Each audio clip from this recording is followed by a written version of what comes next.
We all know that one person who always takes a bunch of photos everywhere all the time and prints them out and hangs them up on their wall, right? What about 3D printing pictures? That is a really interesting topic. I mean, there's actually a word for it. It's called lithophanes. The way it works is depending on the thickness of the plastic, it can let more light or less light through it, and it looks pretty realistic, as you just saw in the intro. It looks really cool. They are really cool to make. I mean, look, they are really cool. This is a 69 Charger or Challenger, I don't remember, doing a burnout. This is just a 69 Mustang, just sitting out there on the sunset. Now, of course, where there's no light, it looks kind of cool. Whenever there's light, it looks way different, and it looks way better and awesome. I'm just gonna show you on how you can do this yourself with your 3D printer. Okay, so the first thing you want to do, you want to open up your slicer. That I use Ultimaker Cure because it is fast and it just does the job. Alright, so you get it over here. So you can turn the picture into a 3D model in two ways. What you can do is you can go to a website. I don't know what it's called, but I'll just put it up on the description or on the screen if you want to go to the website. But and it does a job, but what I prefer to do is by just going this photo and just drag it right into the thing, exit out. And then these are just the settings. Most of them are the default settings. I think I messed around with this. Darker is higher, lighter is higher, but I think darker is higher is the one. But yeah. Anyways, these are all the settings that I just use. Do not printing along with the bed. It has to be standing up, right? So we're gonna make it like that. But the problem is you cannot print it like this because there is very little surface area on the bed itself. So it would probably mess up along with the weight, right? So what you want to do is you're gonna go to File, Export, and then we're just gonna export as a STL file. So then just save that. Oh, it's still saving. Okay, it's saved it. So it's saved as a 3D model. Alright, so it's opened up. And so we have the 3D model there. So what you want to do is open up Blender. You don't actually have to open up Blender. I use Blender because you don't need internet to run it, and it doesn't slow my computer down. Fusion 360, it would work great, but you need Wi-Fi, you need an account. You can have an education license for free, or you have to have your own personal license where you pay like hundreds of dollars a year or something like that.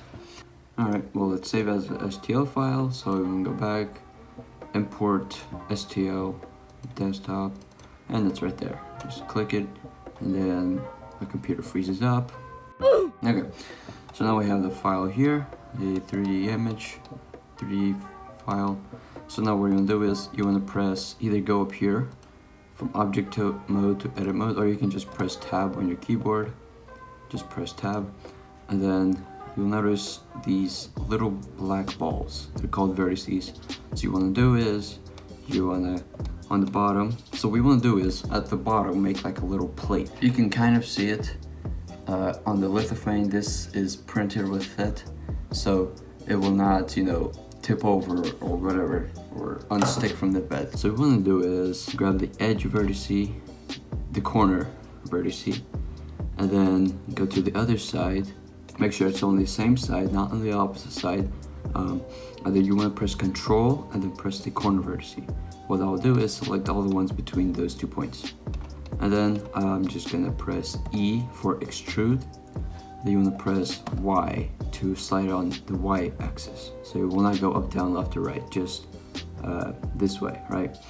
And then, I don't know, maybe like 2 meters or so. Well, actually, no, that's not enough. Be 5 or 8. Something, proportional with this, right? So that looks good. So now what we're gonna do is do the same thing for the other side. As you can see, my computer's freezing up a bit. But anyways, now you just wanna go up there, all the way to here. You want to select all the vertices, and then what we are going to do, we are going to press E again, and this time press the Z axis, and then bring it down like 1 meter. Oh wait, no, -1, because it needs to be done, right? And then make sure it's just kind of proportional, not too thick, not too thin. And I think this looks good, right? Yeah, that's a good size. Oop. So now let's see. So now what you just want to do is you're going to get the edge vertices, the corner vertices, select them all. Now if you're a person who uses Fusion 360 or I believe it's called 3ds Max or something, I don't know how to do that for that software. I only use Blender. I rarely use Fusion 360 because we have no Wi-Fi here. So have the corner vertices selected, you want to press F, and it creates a side, or it fills it in, right? And then now for these sides right here, you just want to press that, the corners again, and then press F to fill it in. And now press Tab again to go back into object mode. And so you see we have kind of like a foot at the bottom, right? So it will not unstick from the bed and it will not wiggle back and forth. That is how you do this. So now we're just gonna go back to File, Export, STL, go back to Desktop, the 1970 charger, because that's what it is, right? So now we're just gonna delete this, and then we're going to import that one that we just edited. And then, so the settings, this is important. 0.1 millimeter layer height, 2 perimeters, and then 100% infill. That is what you need. 100% infill completely filled in. Do not do any other than that, because it will, whenever you shine the light through it, you will see the lines, the grid lines of the infill, and you do not want that. That will ruin it. You also want it print fairly slow at around 40 millimeters per second. Let's see, retraction, navel retraction distance 7 millimeters, and speed at 30 millimeters per second. That is the perfect settings that I found that were good. We do not need supports. Just make sure all the settings are good. Let's see, 0.1 millimeter layer height, 2 perimeters, 100% infill, 40 millimeters per second, 7 millimeters retraction distance, 30 millimeters per second retraction speed, and that's pretty much all the settings that I use. Now you just want to go slice it. Alright, so this one is going to take 8 hours 6 minutes. So that is quite long. Yeah, they do take forever to print. So how big is this one? This one is not that big, 120 millimeters long, 10.5 meters.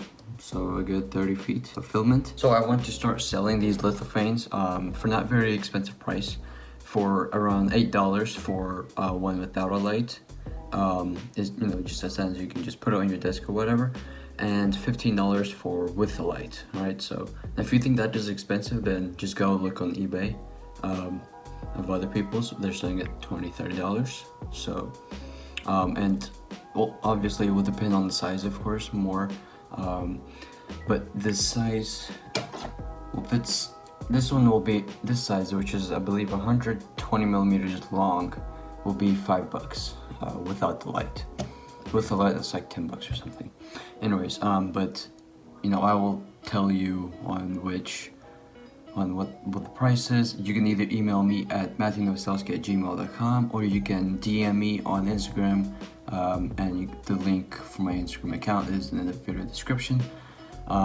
So yeah, that is end of the video.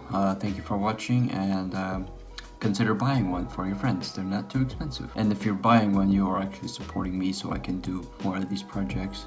I know for the past couple months I didn't upload a video for the past few months, like a full video. I am playing a video so far. I'm in the middle of recording and editing it, so here's a little sneak peek. Alright, so just, you know, kind of guess what this is, and that's all you get.